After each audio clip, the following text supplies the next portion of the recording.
这个是什么？是这是鸡排。鸡排。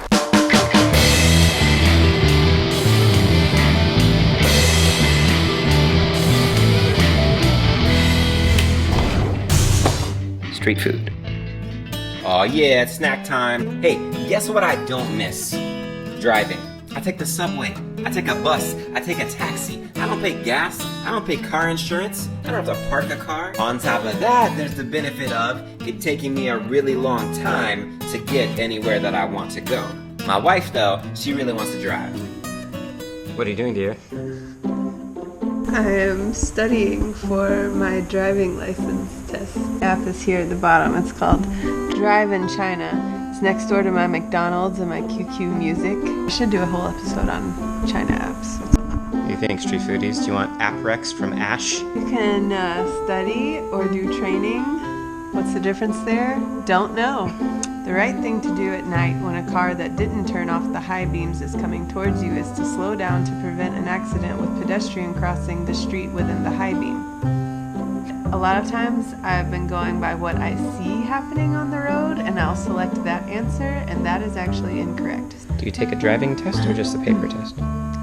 You do not have to take a driving test, you just take the written exam. When wrapping the fractured limbs of the wounded, where no bone joints stick out of the skin, the bandage shall extend beyond to the upper and lower joints of the limb.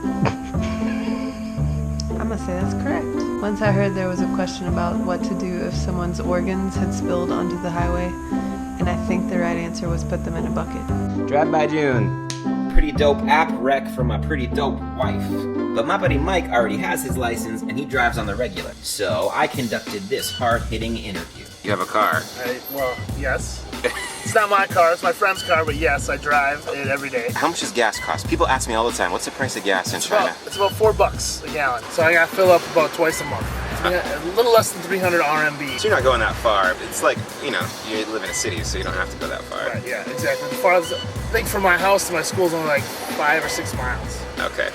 But sometimes it takes me an hour. What's different about driving in China than driving in the States? Well, you know, Minnesota drivers, we're renowned for being Minnesota nice. So like someone needs to get in, you let them in, and you know, someone, you know, stuff like that. But in China, if you let someone in, you're never gonna go because people just keep going in. Yeah. So Chinese drivers, they're just really more focused on them and their car. And I think one of my friends puts it really well. If there's an open space, who's ever to that space first has the right of way. And what about the traffic? I mean, do you notice like time of day, traffic's different? Or? Yeah, absolutely. You know, we try to never go anywhere on the weekends. From what I've heard is every single day, there's 300 new cars on the road in Xi'an. Cars parked in the evening out on the street because there's nowhere else to park. Because parking's a big problem. Sometimes I've seen you just like pull up on the street and you just seem like you give money to a random person. That's exactly what it is. The cool thing is it's a system. They have this little system. It looks like a little bit bigger than an iPhone. Yeah. And they can scan your license plate. The problem with the system is it's very unclear where you can and cannot park. Yeah.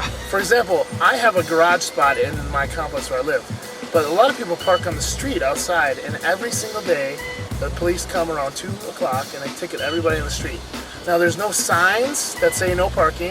The curb is just a normal color, so you think you can park there. Last question, I want to know something about the horn honking culture. I've noticed now in the last 9 years that honking has got out of control. People honk straight up because you're slow and you're in their way and you need to move. Thank you, Mike. This has been an informative episode already. Now let's check out Mike's favorite snack. Across from the main gate of Shida campus is a little stall. This guy sells some breakfast wraps. Now I almost never get meat on these, but Mike swears by them. He got the Chinese spam, a piece of chicken, and an egg. A lot of protein. I got a different piece of chicken, skip the spam, and also an egg. The bread has meat actually cooked into it as well, which makes it extremely greasy and extremely savory. It's some really good bread. All the pieces coming together, the protein, the lettuce, the bread, it's really good. I could have done with a little bit of hot sauce on mine though. We enjoyed our breakfast outside the building where Mike teaches. I've had this kind of wrap before, but never with the meat. So you heard it here, street foodies. I ventured into some street meat, and I live to tell the tale. Thank you for the recommendation, Mike. Look, street foodies, if you've got a story about driving abroad, or if you have questions about driving in China, hit up the comments section. Next week, my pal Miriam returns to street food. we go on a quest for a Zhuafan restaurant. But do we find it? Tune in to find out. Till next week, keep eating it on the street. Watch out for those foreigners driving on the road. And also the parasites. Street food. Greetings, street foodies. It's snack time. That's a pretty dope app rec. That's a pretty dope app rec.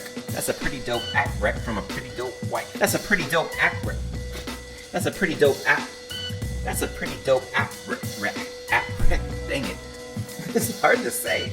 That's a pretty dope app rec from my pretty dope wife.